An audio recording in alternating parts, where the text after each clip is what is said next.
Hello everyone!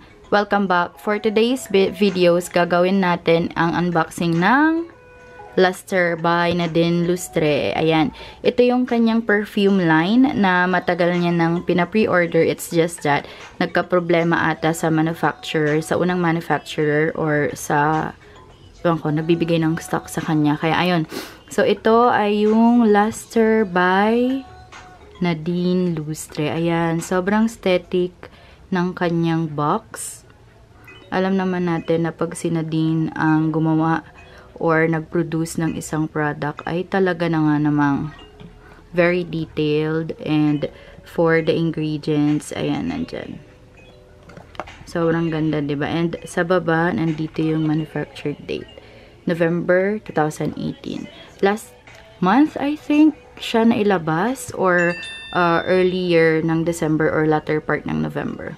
Ayan, you can avail this Luster perfume, Luster by Nadine Lustre sa BeautyBeat. I think, let me check, beautybeat.ph. Ayan, for 3,000 pesos. So, let's do the unboxing. Yay, I'm so excited. Sorry for the reflection ng ilaw. Ayan. So, ito. Sa loob ng box nito ay, meron pang isang box. Ooh, see that? See that bottle there? Sobrang ganda. And so, let's see. Let's do this. Ay, sorry. Won't you say it? Ayan. Ayan. Oh, okay. Nandun siya sa loob. So, this is the product, guys. So, guys, this is the Luster perfume itself by Nadine Lustre. Tingnan nyo naman ang details ng kanyang bottle. Diba? Cup pa lang ay talaga nga namang extra. So, this is the cup, as you can see. Ayan. Ang ganda, oh. Ayan. And then, ang kanyang pinakaharap, merong pendant. Ang pangit ng kuko ko, nakakahiya. Merong pendant ng Luster. Ayan, na ayaw mag-focus. Luster. And yung details mismo ng bottle. Tingnan nyo naman. At hindi siya putyo-putyo na metal, guys. Sobrang tigas and tibay. Ito, hindi din siya tinkan. Tingnan nyo naman. And the body itself. Diba? And sa baba, dito ako na-amaze sa baba. Kasi, sobrang ganda ng material na ginamit. Sobrang tigas din niya.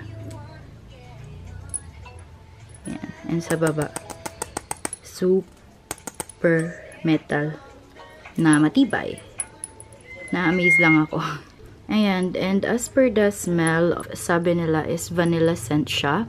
And naamoy ko na din siya one time sa kay Ate Charm, kung sino yung nagbigay sa akin ng perfume na to. And powdery siya, mabango siya, guys. So, let's check for ito, real-time check. And sana, kung may pagkakataon lang na maamoy nyo talaga siya. Diba? So, ayan, let's try to spray this one.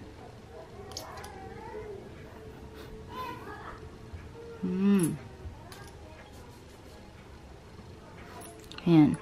Maganda yung applicator ng bottle niya, guys. Itong mismong spray. Pag in-spray nyo siya, very minimal lang yung ilalabas niya na perfume. Pero sobrang bango na. Sobrang bango na. I mean, hindi ko alam kasi kung makikita nyo. Pero let's see. Ayan. So, let's see. Dito na lang.